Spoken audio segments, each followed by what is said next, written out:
नमो वरिहंताणं नमो सिद्धाणं नमो आयर्याणं नमो वज्रायाणं नमो लोये सभ्यसाहूणम्। बोलो शासनिक भगवान महावीर स्वामी की। मूलनायक देवादिदेव 1008 श्री शंभुनाथ भगवान की। परम पूज्य आचार्य गुरुवर श्री विद्यासागर जी महाराज की।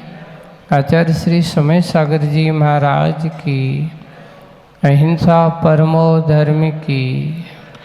पूज्य मुनि श्री अजित सागर जी महाराज की जय। समस्त मुनि संघ की जय।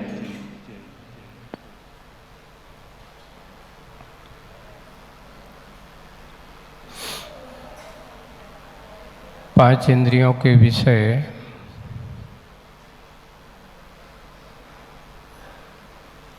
संसार के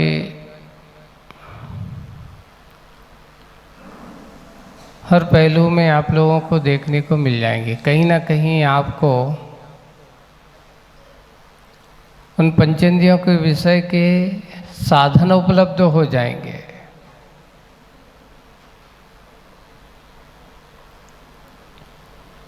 और जितने जितने हम साधन और जुटाते हैं इंद्रियों के विषय के, तो आचार्यों ने लिखा साधन कम पढ़ सकते हैं पर विषय की इच्छा कभी कम नहीं हो सकती है। क्यों? उसका कारण यही है, जितने जितने हमने साधन जुटाए हैं उतनी उतनी और इच्छा बढ़ी हुई है, घटी नहीं है। इसलिए आज तक वे पूरे नहीं हो पाए। होंगे भी कैसे? कहने को तो इंद्रिय बहुत छोटी है पर इच्छा बहुत सारी बड़ी है। 5 इंद्रियां हैं। आपसे पूछा जाए 5 इंद्रियों में आप सबसे ज्यादा कौन सी इंद्रिय से परेशान है? बताओ। स्पर्शन इंद्रिय, रसना इंद्रिय, घ्राण इंद्रिय, चक्षु इंद्रिय या कर्ण इंद्रिय? सबसे ज्यादा मांग किसकी है? कौन सी इंद्रिय की महाराज? रसना इंद्रिय ज्यादा परेशान करती है। आचार्य जी ने बड़ी अच्छी मुकमाटी में व्याख्या की है इसकी, रसना इंद्रिय की। देख, इस इंद्रिय को जितना जितना रस दोगे उतना उतना तुझे रस आने वाला नहीं है। इसलिए रस ना, क्या है उसका नाम? रस। और ना को क्या कर दो? जिस इंद्रिय की पुष्टि करने में जाएगा, जिस इंद्रिय की इच्छा पूरी करने जाएगा, तुझे आत्मा का रस ना मिलने वाला नहीं है। इसका नाम क्या है? रस ना। हे आत्मन सुन, तू अपने आत्मा के रस को चाहता है? आत्मा के रस के आनंद को लेना चाहता है? तो इस इंद्रिय से कहे, वो स्वयं कहती है कि हे भव्य आत्माओं, मेरे रस की पुष्टि करने जाओगे तो तुम्हें आत्मा का रस ना कभी मिलने वाला नहीं है। तो क्या करना चाहिए? रसना की पुष्टि करना चाहिए कि नहीं करना चाहिए?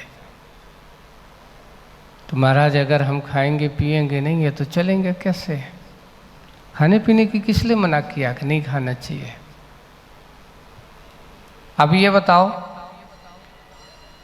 अपने यहाँ मुनिराज भी, त्यागी व्रती भी हैं, जितने भी हैं वे भी भोजन करते हैं कि नहीं करते? करते हैं। तो क्या रसना को वो बांध देते होंगे? स्वाद लेकर नहीं खाते होंगे? खाते हैं, स्वाद आता है, सब स्वाद आता है, खट्टे का, मीठे का, चरपरे का, सबका स्वाद आता है। नमक वाला है, बिना नमक वाला है, सबका स्वाद आता है। स्वाद तो सब में आता है, लेकिन स्वाद आते हुए भी उस स्वाद की ओर दृष्टि नहीं होती है। मुनिराज का भोजन चर्या, मुनिराज की भोजन की जो क्रिया है, जो चर्या है, वो किसके लिए है बताओ? तो छेढ़ाला का ना ले तप बढ़ावन हेतु नहीं तज पोषते तजी रसन को। किस लिए आहार करते हैं हमारे मुनिराज? तो उन्होंने लिखा ले तप बढ़ावन।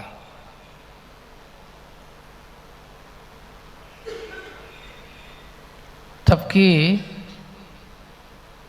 बढ़ाए, तप की क्रिया उनकी अच्छी होता रहे, रत्नत्रय का पालन होता रहे, रत्नत्रय धर्म की आराधना उनकी अच्छी चलती रहे। इस भावना से उनकी आहार चर्या होती है। और जिनकी रसना इंद्री के लिए खाते तो वे क्या कहते? ले तप बढ़ावन के ले तन बढ़ावन। तन की इच्छा पूरी करने के लिए भोगी खाता है, और तप की इच्छा पूरी करने के लिए योगी खाता है। योगी और भोगी में यही अंतर है कि वह अपने आत्म धर्म की रक्षा के लिए भोजन करता है, और भोगी अपने तन की रक्षा के लिए भोजन करता है। दोनों में कितना अंतर है? क्यों? एक तन का दास होता है, एक आत्मा के पास होता है, यही अंतर होता है। योगी अपनी आत्मा के पास रहते हुए भी भोजन करता होते। आचार्य कुंद कुंद महाराज समय सार में लिखते, वो भोजन करते वो भोगते हुए भी उसका भोग की ओर उसकी दृष्टि नहीं होती। भोजन करते हुए उस भोजन की ओर उनकी दृष्टि राग देश हर्ष विषाद नहीं होता। यह है योगी की दृष्टि। और संसारी आत्मा, भोगी आत्माओं की दृष्टि कैसी? थोड़ी सी भी कमी हुई तो यही शिकायतें चालू हो जाती, इसमें ऐसा नहीं है, इसमें ये नहीं है, इसमें वो नहीं है, बहुत सारी बातें होती। क्या हुआ? इंद्री की दासता यही है, इंद्रियों के प्रति आसक्ति रूप परिणाम यही है। और जब जब इंद्रियों की आसक्ति बढ़ाओगे, उतनी उतनी आपकी आसक्ति क्या, आपकी आत्मा की शक्ति कमजोर होती चली जाएगी। और जिस दिन तुम अपनी आत्मा की शक्ति बढ़ाओगे, तुम्हारी इंद्रियों की आसक्ति अपने आप कम होती चली जाएगी। शक्ति किसकी बढ़ाना है कि आसक्ति बढ़ाना है? देखिए, इंद्रियों के विषयों के साथ तुम उनकी पूर्ति करने जाओगे तो उसको आसक्ति कहा जाता है। और जिस दिन तुम अपने आप को निहारते हुए योगी भोजन पानी करता है, वो इसलिए ले तप बढ़ावन, उसको आसक्ति नहीं कहा, उसको आत्मशक्ति कहा। उसकी शक्ति बढ़ती चली जाती है, वो अपने आप की भक्ति करता चला जाता है। अभी कुंडलपुर में पूज्य आचार्य भगवान ने एक बहुत अच्छी बात गए बताई, सुनाई सब लोगों को, हम लोगों को। एक बार खाए योगी, एक बार खाए योगी, दो बार खाए भोगी,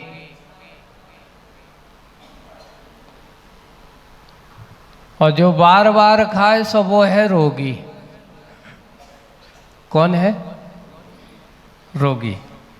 तीन हो गए। एक बार खाए, दो बार खाए, और जो बार बार खाए सो अब आप कौन हो? योगी तो हो नहीं है ना? कम से कम रोगी तो मत बनो, भोगी बनो तो इतना नियम तो कर लो कि मैं दिन बार 2 बार ही भोजन करूंगा। इतना है कि जिस श्रावक के लिए भी कहा कि अगर भोग उपभोग का उपभोग करता है, अगर मर्यादा में जीवन रह करके करता है, मर्यादा में रह करके उपभोग करता है, तो रोगी तो नहीं बनेगा। और इतना है कि जितना जितना तुम उपभोग ज़्यादा करोगे उतने उतने आपके रोग और बढ़ते ही चले जाते हैं। वह है रोगी नहीं बने। हमारा जीवन रोगी का है, योगी का है कि भोगी का है? तो आचार्य कहते हे भव्यात्मनो, ये तुम्हारा जीवन बहुत उपयोगी है, संभल करके इसका क्या करो? बहुत अच्छा उपयोग करना है। एक है, आप लोगों को कहा जाता है कि जैसे कोई एक मैन्युफैक्चरर है, कोई भी चीज़ का निर्माण करता है और उसका सेलिंग करता है, तो आपको क्या करना पड़ता है? मान लो कोई दवाई वाला है, दवाई की फैक्ट्री, उसने दवाई बनाई, अब आपसे कहा है कि आप हमारी दवाई के सेल्समैन हो, ठीक है? सेल्समैन हो, आपको क्या है? हमारी दवाई को क्या करना है? सप्लाई करना है। तो सप्लाई करने वाला जितना अच्छे से उसकी सप्लाई करता है, उसको उतनी क्या मिलती है? इनकम भी होती है, आय भी होती है, नाम भी होता है। यानी आप अच्छे से उसकी सप्लाई करते रहोगे तो आपका क्या होगा? नाम होगा। ये आपकी व्यापारिक दृष्टि है ना? ऐसे ही यहाँ पर मोक्ष मार्ग में भी कहा कि एक ध्यान रखना, ये मनुष्य पर्याय भी तुम्हारी बहुत बड़ी एक अच्छी एजेंसी है। क्या है एक आपके लिए एजेंसी? मनुष्य गति तुम्हारी ने कहा ये बहुत सबसे बड़ी अच्छी है। अब इतना है कि आपको मनुष्य पर्याय की एजेंसी मिल गई है। अब आप ये बताओ, आप एजेंसी का नाम रोशन कर रहे हो कि एजेंसी का नाम खराब कर रहे हो? एजेंट अच्छे हो, अगर आप उसका अच्छा उपयोग करोगे तो आपकी एजेंसी का क्या होगा? नाम अच्छा होगा। नहीं है तो कई लोग क्या कहते हैं, महाराज लगता है मनुष्य तो बन गए लेकिन अभी भी जब देखो जानवर ही जैसे, जहाँ जैसे जानवर होता है ना, जब देखो वो मुँह चबाते ही रहता है, वो मुँह कभी शांत होता ही नहीं। इसलिए ऐसे ही इसका हमें सदुपयोग करना चाहिए।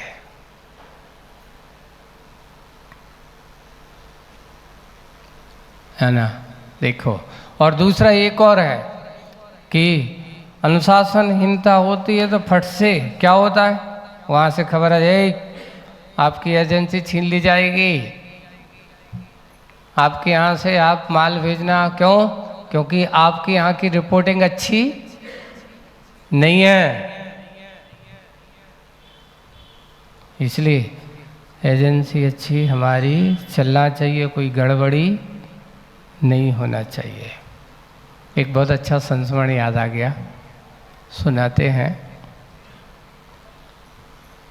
आचार्य श्री एक दिन ऐसी चर्चा कर रहे थे, वो करते समय एक दिन ऐसी चर्चा चली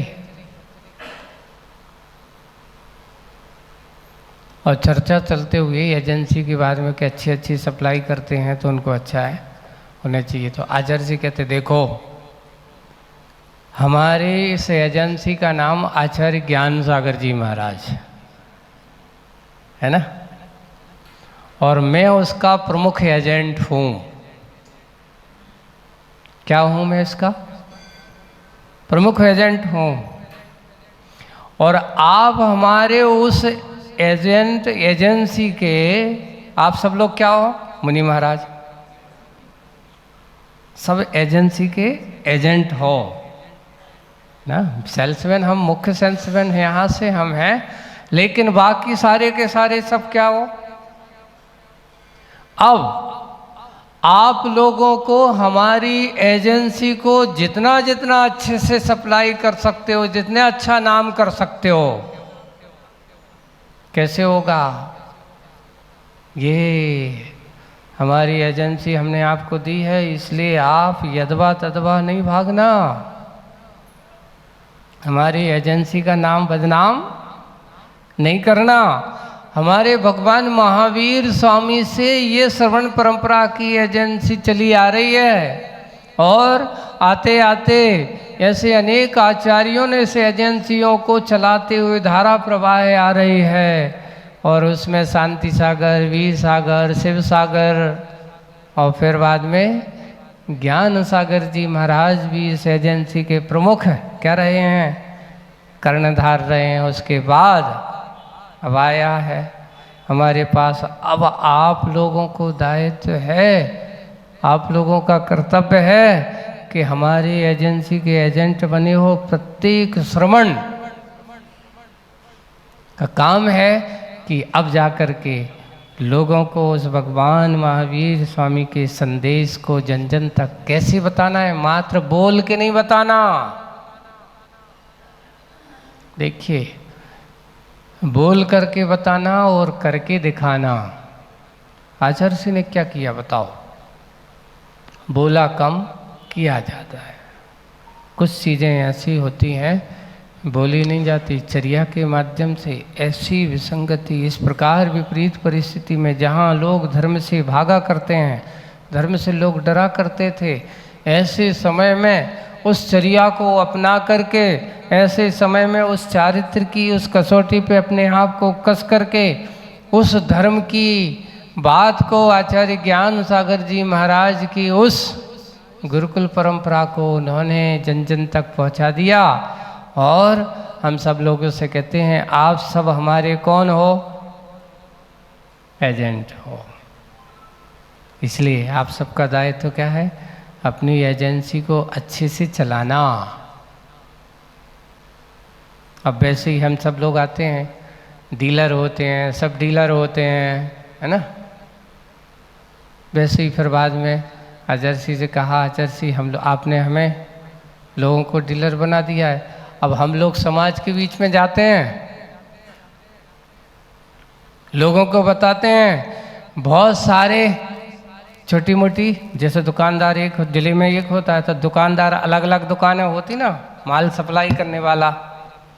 तो भाई ये जो दुकानें हैं यहाँ से आए, डीलरशिप आई, अब आप लोगों के क्या होते हैं? आप लोग दुकानदार हो। किसके?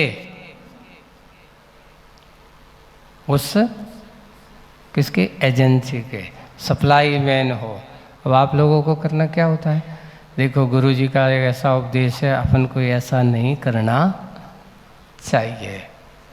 गुरु जी का ऐसा उपदेश है, भगवान के वाणी का ऐसा उपदेश है, आज हमें ऐसा नहीं करना चाहिए। समझ लेना, माल की सप्लाई अच्छी हो रही है, बिक्री खरीदार अच्छे हो रहे हैं। जितना जितना हमारा धर्म का विकास होगा, चारित्र का विकास होगा, जितने जितने हमारे आचरण में सदाचरण की ओर प्रवृत्ति आएगी, उतना उतना आपके अपनी उस वीतराग धर्म का ही विकास देखा जाएगा। एक और आचार्य समंतभद्र महाराज कहते हैं कि धर्म को मंदिर में नहीं मानिए कि धर्म कहाँ है, मंदिर में नहीं है। आचार्य समंतभद्र महाराज ने लिखा है, ना धर्मो धार्मिकैर्विना। धर्म कहाँ है बताओ? तो आप कहते हो मंदिर में। नहीं, मंदिर में नहीं होता। धर्म मंदिर में होता है? नहीं, व्यक्ति के मन में होता है। वो तो बाहर मात्र वहाँ जाकर के अपने अंदर के धर्म को, अपने अंदर के विचारों को हम जाकर के भगवान के श्री चरणों में पहुँच करके अभिव्यक्त करते हैं, अपने अंदर की आस्था को व्यक्त करते हैं। हम अपने अंदर के धर्म के विचार को प्रैक्टिकल करके वहाँ पर विचार करते हुए अपने आप को साधने का प्रयास करते हैं। यानी मंदिर आप एक हो, आप स्वयं धर्मात्मा हो तो धर्म की प्रयोगशाला होती हमारा मंदिर। और धर्म की प्रयोगशाला में जाकर के अगर हम थोड़े से भी असावधानी कर देते हैं, प्रमाद कर देते हैं, कसाय कर देते हैं, तो हमारा प्रयोग कैसा हो जाता है? असफल हो जाता है। तो प्रयोगशाला में जैसे विद्यार्थी बहुत कैसा होता है? सावधान, एक एक चीज बिल्कुल संभल संभल कर करता है, कुछ गड़बड़ ना हो जाए। अगर गड़बड़ हो गया तो हमारा प्रैक्टिकल ही सारा क्या हो जाएगा? खराब हो जाएगा, सब गड़बड़ हो जाएगा। वैसे ही आप जिस समय मंदिर जाते हो तो अंदर के, आपके अंदर के उस धर्म के भाव को कैसे करना चाहिए? हमें एक एक चीज को विवेक ज्ञान के साथ करना चाहिए। कहीं मेरे कारण से किसी को आपत्ति, कहीं ऐसा तो नहीं हिंसा हो जाए, कहीं किसी को कोई कष्ट हो जाए। जैसे कि हमने पूजन की, भगवान की आराधना की, और आराधना करते समय हमें तो भगवान की पूजन करना था, अभिषेक करना है, और अभिषेक किया। अभिषेक करके हमने क्या कर दिया? अपना काम पूरा कर दिया। बाद में वहाँ क्या हो रहा है? बहुत सारी चींटियाँ उत्पन्न हो रही हैं, बहुत सारे जीव हिंसा हो रही है। हमने गए अभिषेक कर दिया, भगवान को अच्छा मार्जन किया नहीं, पानी लगा रहा, बहुत सारी जीव उत्पत्ति हो रही, कितने जीव उसमें उत्पन्न हो जाएंगे। और हमने पूजन की, चावल को लिया जमीन पे गिरा दिया, चींटियाँ आई, बहुत सारी लग गई, उस पे आए, नारियल की चिटक नीचे गिरी, बहुत सारी चींटियाँ आई, उसमें चिपक गई, क्योंकि उनको तो दिखाई देता नहीं कि कोई आ रहा है। और दूसरा आया, उसने पैर धोया, और वो चींटी अरहंत नाम सिद्ध है, उसका तो हो गया आयु कर्म, वो तो रसना इंद्री के वशीभूत भागी। और हम किसके? यानी हमारी एक छोटी सी असावधानी किसका कारण बन गई? किसी के जीवन के विनाश का कारण बन सकती। इसलिए प्रयोगशाला में हमारा धर्म का प्रयोग कैसा होना चाहिए? अच्छे से होना चाहिए। अगर हम मंदिर में जाकर के अपने अंदर के विवेक का उपयोग ना करते हुए भगवान की पूजन अभिषेक आदि की क्रिया करते हैं, तो वो बिना विवेक के भक्ति कोई मायना नहीं रखती। जो विवेक पूर्वक भक्ति होती है उससे ही आपको साथ ही साथ पुण्य का संचय होता है। भक्ति को भार समझ करके नहीं करना चाहिए, अरे क्या करें, अब पूजा तो करना है। भगवान की भक्ति को भार समझ कर करोगे तो क्या वो तुम्हारे लिए आभारी बनेगी? अब करना पड़ता है, लोग नहीं तो क्या कहेंगे, ऐसा है। एक बहुत अच्छा आचार्य जी ने कहा था कि आज के समय में संसारी आत्माओं की दशा क्या है ना? तो उन्होंने कहा, एक बहुत अच्छा चर्चा चलते समय, कुछ लोग ऐसे होते हैं कि कुछ लोग तो मन से भगवान की भक्ति करते हैं, है ना, भगवान की पूजन करते, नहीं मेरा कर्तव्य है, मुझे करना चाहिए। लेकिन कुछ लोग मन तो नहीं है, पर मजबूरी में भगवान की भक्ति करा करते हैं। अब ये बताओ, मुक्ति किसको मिलेगी? मन से भक्ति करने वालों को मुक्ति मिलेगी कि मजबूरी में भक्ति करने वालों को मुक्ति मिलेगी? पुण्य का संचय किसको होगा? मन से भक्ति करने वालों को पुण्य का संचय हो गया कि मजबूरी में भगवान की भक्ति करने वालों को पुण्य का संचय होगा? कर्म की निर्जरा मन से भक्ति करने वालों की होगी कि मजबूरी में भक्ति करने वालों की होगी? कर्म की निर्जरा मन से भक्ति करने वालों की होती है। अगर आपके मन में भगवान के प्रति आस्था, भक्ति, विश्वास, समर्पण है तो वह भक्ति आपके लिए मुक्ति का कारण होगी, कर्म निद्रा का कारण होगी, पुण्य संचय का कारण होगी। और अगर मजबूरी में जा रहे हैं, मन मार करके जा रहे हैं, ढोने के लिए तो ऐसा नहीं है। क्या करें?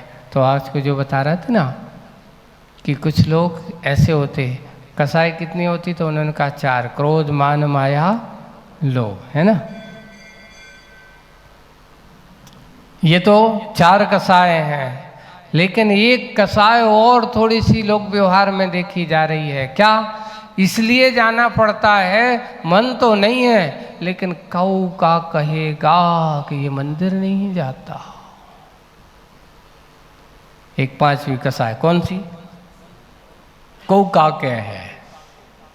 कौन सी कसाय? कोई क्या कहेगा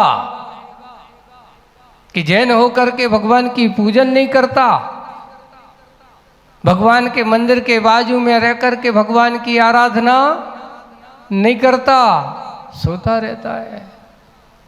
इसलिए क्या करें, हम मजबूरी में जाना पड़ता है। तो ऐसे लोगों का क्या होगा? कल्याण होगा? नहीं, ऐसे नहीं। को क्या कहे इस भाव के साथ मंदिर मत जाना। नहीं, मैं कौन हूँ इसको जानने के लिए भगवान के पास जाना। दूसरों को दिखाने के लिए भगवान की पूजन मत करना, अपने आप को देखने के लिए भगवान की पूजन करना। दूसरा ये समझे कि ये बहुत अच्छा है, भगवान की पूजन करता है, लोगों को दिखाने के लिए भगवान की पूजन मत करना। पूजन करना है तो हे भगवान, मुझे बड़ा सौभाग्य है, हो भाग्य है कि इस भाव में मुझे आप जैसे महान पुण्यशाली आत्माओं की आराधना करने का सौभाग्य मिला। इसलिए मैं आपके श्री चरणों में आया हूँ। इस भाव के साथ हमें क्या करना चाहिए? भगवान की भक्ति करना। इसलिए कल जो कविता का सार अपन ने पढ़ा था, हमने जो सुना था, क्या सुना बताओ? मजबूरी को कि मजबूती को? मन की भक्ति को? क्या चुनाव किया? यही है कि अगर हम चाहें तो पार होना चाहते हैं। मुझे एक अच्छी सुंदर नौका मिली। कौन सी नौका? मनुष्य पर्याय। कल उस बात को, लेकिन हमने उस पर्याय का सदुपयोग किया कि दुरुपयोग किया? आपको बहुत अच्छी 4 गतियों की एजेंसी में से मनुष्य गति की एजेंसी मिल गई, आप उसके अच्छे एजेंट बने हो। अब ये बताओ, आप उस गति के अनुसार आपके कार्य हो रहे हैं कि नहीं हो रहे हैं? अरे, आपके पास वो एजेंसी है जिसके लिए भी इंद्र भी तरसता है। एक समय ऐसा आता है, लिखा है आगम में, कि सोचिए इतना द्वादशांग का पाठी, इतना शक्तिशाली, इंद्र के लिए कहा उसके पास इतनी शक्ति होती है। कितनी शक्ति होती है? सारी, कि वो चाहे तो जम्मू द्वीप को, जैसे अपन हाथ में डमरू पकड़ते ना, वो बजाते हैं जम्मू द्वीप को पूरे के पूरे। और वह अपने इस, नहीं जम्मू द्वीप नहीं, लोक के बारे में ऐसा कहा, और पकड़ करके वो हिला सकता है, तहलका मचा सकता है। इतनी उसके पास रिद्धि संपन्नता, उसके पास शक्ति बताई है। इतना शक्तिशाली इंद्र। और हम सबकी शक्ति कितनी है बताओ? अगर आपसे कहा जाए कि एक छोटी सी टेबल है, उठा के ऊपर लाना, तो कह दे तो भैया हमारी हिम्मत नहीं है, एक टेबल में तो इतनी शक्ति। लेकिन शरीर की शक्ति कमजोर हो सकती है मनुष्य की, पर मन की जो आत्मिक विशुद्धि है वो इंद्र से भी कई गुनी होती है। जो परिणाम मनुष्य के पास हो सकते हैं वो इंद्र के पास नहीं हो सकते। जो इंद्रिय संयम मनुष्य के पास हो सकता है वो इंद्रिय संयम देव के पास नहीं हो सकता है। शक्ति में संपन्न ज़्यादा हो सकता है, वैभव में संपन्नता देवों की ज़्यादा हो सकती है, लेकिन आत्मा के वैभव की ओर जब हम दृष्टि करते हैं तो आत्मा की ओर का वैभव अगर जो मनुष्य के पास है वो किसी के पास नहीं हो सकता। कौन से वैभव की ओर देखना है? इसलिए बंधुओं चुनाव करो। कौन सा चुनाव करना है? तुम्हारा चुनाव चिन्ह कौन सा है? आपसे पूछे आपका चुनाव चिन्ह क्या है? मेरी आत्मा। आपका चुनाव चिन्ह मेरी आत्मा, जो जिसका कोई रूप नहीं है, जिसका कोई रंग नहीं है, जिसकी कोई गंध नहीं है। अरस अरूप मगंधम, लेकिन फिर भी वो ज्ञान गुण से संपन्न है, दर्शन गुण से संपन्न है, देखती जानती है, ज्ञाता दृष्टा है। ऐसी आत्मा का ही तुम्हारा स्वरूप है, वही तुम्हारा चुनाव चिन्ह है। अगर आपने अपने आत्मा के चुनाव को छोड़ करके संसार के चुनाव इनको चयन किया तो लगता है तुम सही चुनाव लड़ने वाले नहीं हो, तुम संसार से कभी जीतने वाले नहीं हो। संसार से कौन जीता? किसकी विजय हुई? किसने कर्मों को परास्त किया? जिसने अपने चुनाव चिन्ह की ओर अच्छी दृष्टि की है। तुम्हारा चुनाव चिन्ह, हमारा चुनाव चिन्ह आत्मा। इसका नाम क्या है? आत्मा। उस आत्मा को देखो, अच्छे से पहचानो, नियम से विजय तुम्हारे पास होती। इसलिए अच्छी योजना बनाओ। परियोजना होई कि ऐसा परियोजना तैयार करो कि एक काल के लिए नहीं, अनंत काल के लिए एक बार अच्छे से चुनाव विजय हो जाओ तो वहाँ लिखा है छडाला का रहिए अनंता अनंत काल यथा तथा फिर शिव नए।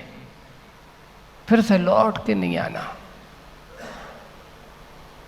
एक बार अच्छे से आप उसको क्या कर लो, चयन तो करो। एक बार उसको समझने की कोशिश कर दो। इसलिए हमें करना क्या है? जीवित है क्या तो कितनी नाव की रक्षा हो, ये तर्थ एक परियोजना बनाना है। नाव की रक्षा उतनी ही होना चाहिए जब तक नाव चले। बताओ नाव में कब तक बैठा जाता है? क्यों भाई मनीष भाई, कब तक बैठते हो नाव में? हैं? जब तक नदी पार ना हो। और जैसे ही नदी पार होती तो क्या करते हो? ए भाई नाव धन्यवाद, तूने मुझे क्या कर दिया। और उसके बाद ऐसा तो नहीं वही को पकड़ के बैठ जाओ कि भाई तू ही सब कुछ है, तू ही सब कुछ करता धरता है। ऐसा करते हो? नहीं। आप सोच लेना ये शरीर तुम्हारी क्या है? नाव। ये तुम्हारा करता है, यही तुम्हारा सब कुछ करता धरता है। भाई इसने मुझे मंजिल तक पहुंचा दिया। हमारे भगवंत कहते हैं कि मनुष्य पर्याय ये वो नाव है जो तुम्हारे लिए मंजिल तक पहुंचाने के लिए कारण है। और जैसे ही मंजिल किनारे पर पहुंचते हैं वे कहते हैं धन्यवाद। जैसे आप नाव पर उतरते हो और वहीं से कहते वाह स्वागतम बैठ नहीं करते उसका, आप उसको वहीं छोड़ते हो और आगे बढ़ जाते हो। वैसे ही हमारे ज्ञानी महान आत्माएं वे क्या करते हैं? बस सीधे सीधे उस नाव को देखते नहीं, नाव को वहीं छोड़ के और अपने आत्मा की उस स्वतंत्र सत्ता की ओर आगे बढ़ जाते हैं। ऐसी हमारा ये शरीर है। इसलिए सब लोगों को अपना अपना चुनाव लड़ना है। आचार्य जी की एक कविता, संसार में डूबते डूबते तो कितनी बार डूब चुके हो और कितना डूबना है ना। ये संसार सागर में एक नहीं, कितनी बार तुम आए हो, जन्म लिया है, मरण लिया हुआ है, कितनी बार जनन मरण, नाना प्रकार के शरीरों को धारण और नाना कितने प्रकार की पर्यायों में भटकन, और कभी त्रिंच गति, कभी मनुष्य गति, कभी देव गति, कभी नरक गति, इतनी ज़्यादा आती हुई तो यही गति भी हो। आपसे पूछे, ये बताओ तुम नरक गए कि नहीं गए? कोई तुमसे पूछे नरक गए तो महाराज सबका बताएं हम, गए होंगे, कितनी बार गए होंगे वो भी पता नहीं है। त्रिंचम गति में गए होंगे, पता नहीं है। इससे पहले तुम मनुष्य बने हो, बोले बने होंगे। तुम देव गति में गए होंगे, सब कुछ किया होगा। उस गतियों में तुमने सब कुछ देखा होगा, लेकिन आज वर्तमान की गति में हमें कुछ भी याद नहीं है। जैसे कंपनी है ना, नए नए कंप्यूटर तैयार करती है, ये बता पुरानी मेमोरी डालती कि नई मेमोरी डालती है? उतनी मेमोरी डाली जाती है कि जितने की उससे उसका, फिर बाद में नई नई मेमोरी को क्या किया जाता है, उसमें लोडिंग चलती रहती है, सॉफ्टवेयर डेवलपमेंट, नए नए नए नए नए उसमें डालते हैं। भाई ये मेरे काम का है, इसको डालो, ये काम का नहीं, इसको निकालो। वैसे ही आप लोग सोच लो, मनुष्य पर्याय आपका ये कंप्यूटर है, इसमें से ये सोचो विवेकी क्या करता है। विवेकी कहता है ये मेरे लिए हितकर है, इसको डाउनलोड करो। ये मेरे हितकर नहीं है, अच्छी नहीं है, मेरे काम के नहीं है, इसको क्या करो, डिलीट करो। अच्छी चीज़ को क्या करो, मेरे लिए अच्छी होगी। पाप मेरे लिए अच्छे नहीं है, इसलिए इनको क्या करो, डिलीट, दूर रहो, इसको मेरे पास इनका कोई उपयोग नहीं है। पुण्य मेरे लिए कैसा है, अच्छा है, शुक्र है, इसलिए जिससे बन सकता है इसको डाउनलोड करते जाओ, आपके दिमाग में भरते चले जाओ, डालते जाओ डालते जाओ। क्यों? क्योंकि अच्छी चीज़ कभी पुण्य आपके लिए पतन का रास्ता नहीं खोलेगा, है ना। पुण्य हमेशा क्या करेगा, आपके लिए निरंतर सुख का मार्ग खुलेगा, निरंतर आपके लिए। एक और बात है आचार्य जी, ये बताओ छोड़ा क्या जाता है, पाप को कि पुण्य को? किसको छोड़ा जाता है? बोले कि छोड़ने के लिए तो पाप को ही कहा, पुण्य को छोड़ने की बात नहीं। फिर दूसरी एक और बात आई, लिखा है अपने यहाँ निर्जरा की बात आई है। तो निर्जरा करने के लिए हमारे आचार्यों ने लिखा अशुभ कर्म की निर्जरा करने का विधान का। शुभ कर्मों की निर्जरा होना अपनी बात अलग है, होती अलग बात है, लेकिन पाप की निर्जरा करो, ऐसा कहा। पाप से बचो, ये कहा। अशुभ की निर्जरा करना, शुभ की निर्जरा नहीं की जाती। इसलिए एक और है, जब आप यहां से सिद्धि से ऊपर जाते हो, लोग ये कहते कि पुण्य को छोड़ो, पुण्य को छोड़ो। अरे छोड़ने की जरूरत नहीं है। जैसे ही आप यहां से सिद्धि से ऊपर चढ़े और ऊपर पहुंचते ही हैं, अब ये बताओ तुम ऊपर पहुंचे, सिद्धि छोड़ी कि छूट गई? सिद्धि छोड़ी तुमने कि छूट गई? अरे ऊपर पहुंचते ही तो अपने आप क्या हो जाती है, सिद्धि छूट ही जाती है। इसलिए पुण्य को छोड़ने की जरूरत नहीं है। लोग जो कहते हैं अरे पुण्य छोड़ो पाप छोड़ो, दोनों एक समान हैं, चाहे पुण्य की बेड़ी हो चाहे पाप की बेड़ी हो। अभी उनको बीड़ी का रहस्य पता नहीं है। बंधुओं, जिस दिन उन्हें पुण्य पाप का रहस्य समझ में छोड़ना है तो पाप को छोड़ना, पुण्य को छोड़ने की जरूरत नहीं। जिस दिन तुम मंजिल पर पहुंच जाओगे उसको छोड़ने की जरूरत नहीं, अपने आप छूट जाएगा। जैसे आप सीढ़ी चढ़ कर के ऊपर जाते हो और अंतिम अपनी मंजिल पर पहुंचते हो तो सीढ़ी छूटती है कि छोड़ते हो आप? इसलिए पुण्य छोड़ने की जरूरत नहीं, पुण्य तो अपने आप छूट जाता है। इसलिए कभी भी किसी की बातों में ये मत कहो। आज क्या हो रहा है, प्रवचनकार प्रवचनों के माध्यम से इतने अच्छे अच्छे प्रवचन देते हैं जैसे, और उसमें ऐसा कह देंगे, हे आत्मनो कहाँ पुण्य पाप की क्रिया में लगे हो, कहाँ पुण्य में जड़ की क्रिया में लगे हो, पूजन पाठ में अटके हो, आत्मा का ध्यान करो। काय में करो? आत्मा का ध्यान करो। पहले आत्मा के रहस्य को भी तो समझो।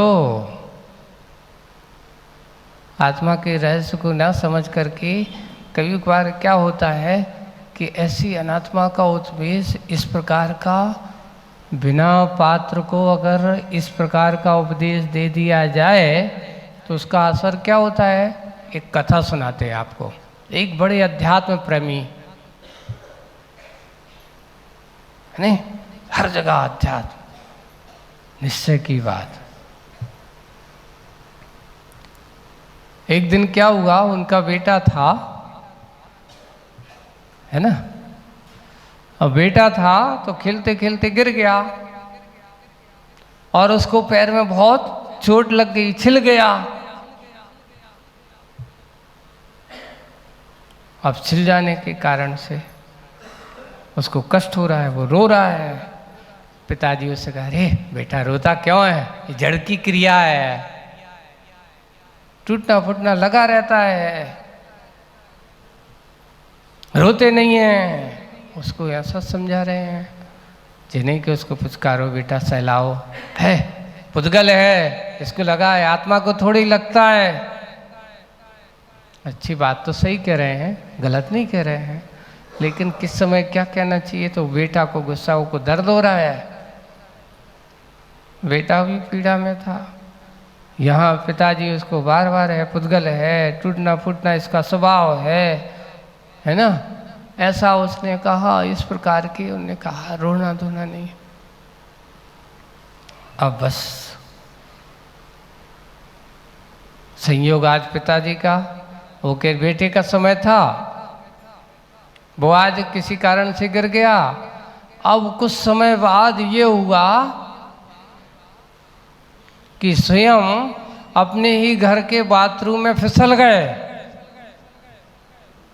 और कूल्हे की हड्डी टूट गई, बेड पे आ गए। डॉक्टर ने कह दिया उठना मत, है ना, पट्टा बन गया, तकलीफ बहुत है। और जैसे ही कोई उनको उनके पैर पर हाथ लगाता, अरे हाथ मत लगाओ, बहुत कष्ट है। बेटे को मौका मिल गया, क्योंकि बिस्तु रिटर्न, है ना। पिताजी का उपदेश किसको वापिस, पिताजी को। उस दिन कह रहे हैं, आप जिस दिन हम गिरे थे पिताजी, आप क्या कह रहे थे, पुद्गल की क्रिया है, जड़ की क्रिया है, टूटना फूटना इसका स्वभाव है। अब आप तो ऐसे ही रो रहे हो। अरे तुम नहीं समझते हो बेटा, जिसको होता है वो ही समझता है।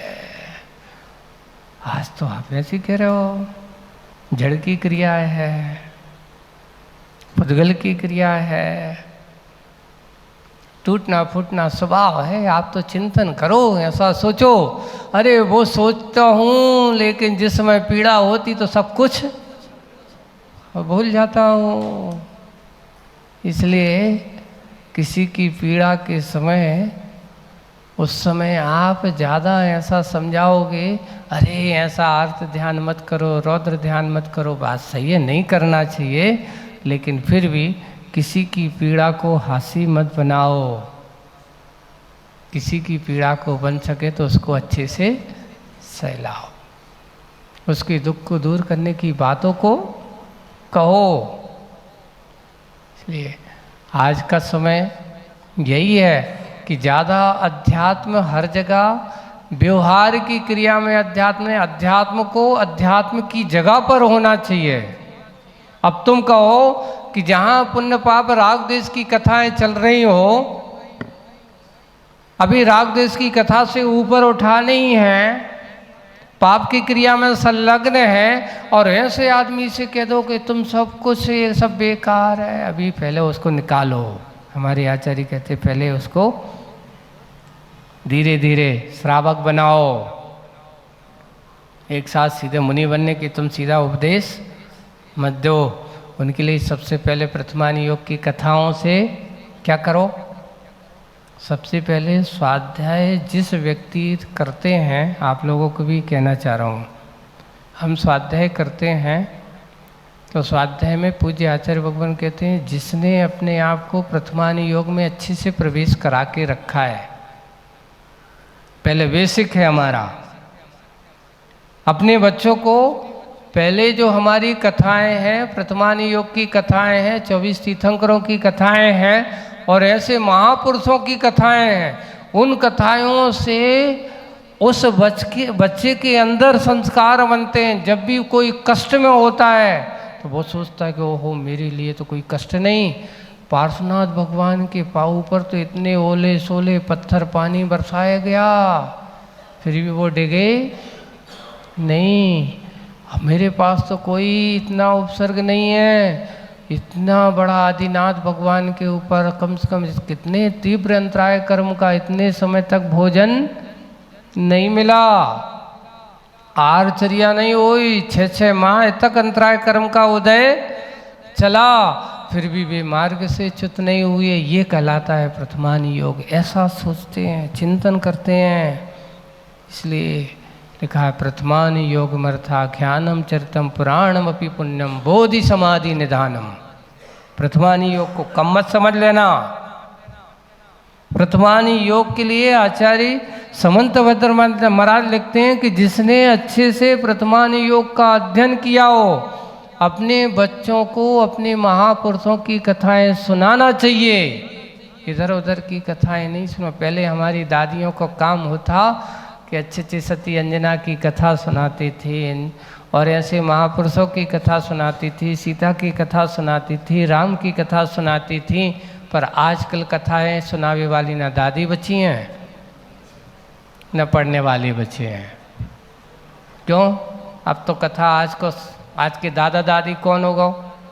टीवी हो गई, मोबाइल हो गया, वो जो कछु सुना देवे तो वो ही हमारा सब कुछ। देखिए एक अपने पास अभी बहुत अच्छी बात थी, एक छोटी सी अभी कहानी पढ़ी। और कहानी एक बिटिया कहती है अपनी माँ से, सुनो माँ आपको ये बर्तन बांधने वाली, ये जो अपनी रोज़ अपने काम करने वाली बाई आती है रोज़ दिन भर रेडीमेड, आपको इस पर कितना भरोसा है? बोले कि बहुत भरोसा है, बहुत भरोसा है। अच्छा बहुत भरोसा है, एक काम करो आप इसको अपनी तिजोरी में जितना सोना चांदी है पैसा है सब इसको दे दो, कीमती चीज है। ऐसा होता है कहीं? इतना भरोसा थोड़ा होता है, ऐसा कोई दिया जाता है क्या? ऐसा सौंपा जाता है। और उसने उस बेटी को क्या कर दिया? धुतकार दिया, डांट दिया। बेटी भी कहती ये बताओ जब आप अपनी इस मेड को जो काम करने वाली है उसको अपने अच्छे हीरे जवाहरात के हार या जो भी पैसा धन पैसा उसको देना मंजूर नहीं है, तो ये बताओ तुम्हारी बेटी को तुम उसके भरोसे छोड़ के चली जाती हो। कितनी बड़ी बात कही है। यानी तुम्हें उस पर इतना भरोसा है, यानी ये बताओ, सोना चांदी कीमती है कि तुम्हारी संतान कीमती है? यानी आप अपनी बेटी को दिन भर उसके भरोसे छोड़ के चले जाते हो, लेकिन पैसा सोना चांदी देना उसको भरोसा नहीं करते हो। सोचिए, उन्होंने कहा कि जो अपनी संतान पर ऐसे दूसरों के भरोसे छोड़ जाता हो तो क्या उसका भरण पोषण पालन कैसा होगा। इसलिए अपनी संतान पर भरोसा करना है तो सबसे पहले किसी के भरोसे मत छोड़िए। क्या भरोसा, कौन सी शिक्षा दे दे, कौन से पाठ पढ़ा दे, किसके मन में क्या बात आ जाए। आज यही हो रहा है कि आज माता पिताओं के पास अपनी संतानों के संस्कार देने के लिए समय है ही नहीं। एक कमरे में बैठे हैं, सब अपनी अपनी खोल के बैठ जाते हैं। बाजू बाजू में बैठे हैं, उनको यही पता नहीं चलता कि कौन आया और कौन चला गया। आज के समय में, मोबाइल के समय में आदमी इतना व्यस्त हो गया है, इतना व्यस्त हो गया है कि उन्हें अपने बच्चे पर भी भरोसा। अभी एक वीडियो देखी थी, एक माँ अपने बच्चे को क्या खिला रही है, भोजन करा रही है, और हाथ में क्या लाए हैं, इधर चम्मच लिए है, और बच्चा इधर के उधर अब वो कर रहा है। और यहाँ तक कि उसने पता नहीं कि उसको बीच में जो बच्चे का जो चम्मच में लगाती है और उठा करके कुछ और चीज़ खिलाई। बच्चा छोटा सा था, तिलमिला गया। क्यों? क्योंकि उसमें जाकर के एक कीड़ा वगैरह गिर गया,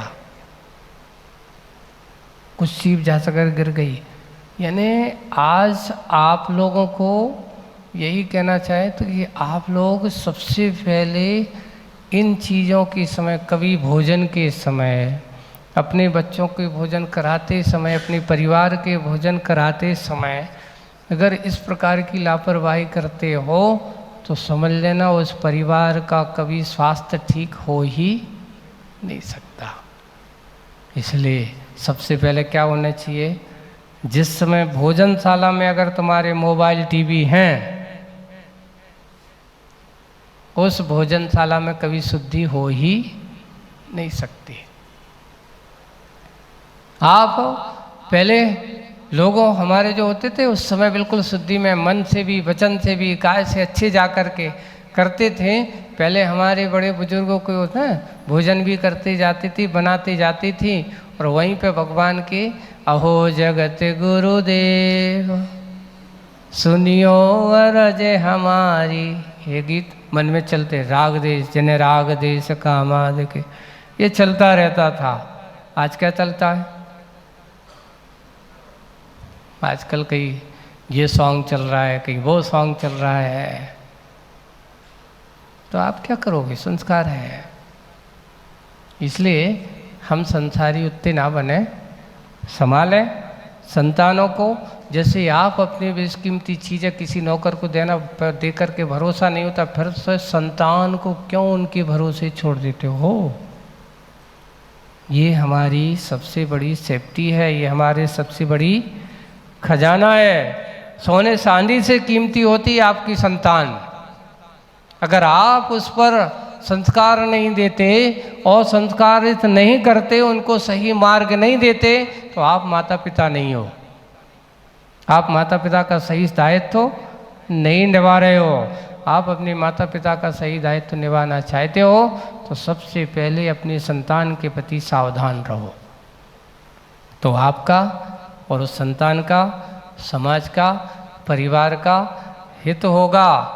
और नहीं है तो उससे कि हमारी एक छोटी सी असावधानी उसके जीवन के लिए ना जाने कितना कितना बड़ा दुख का कारण बन सकती है, उसको हमें बचा के रखना चाहिए। आज इतना ही। इसलिए कल की बात जो चुनाव वाली बात थी, चुनाव किसका करना है, तो आपके पास चुनाव थी, वो नाव जो आपके पास है उसका चुनाव करो। उस नाव में बैठने वाला जो नाविक है, मनुष्य पर्याय आपके हाथ में है, उसकी कीमत समझने की कोशिश करो। अगर आपने उसका चुनाव कर लिया तो समझ लेना आपका चुनाव सही है।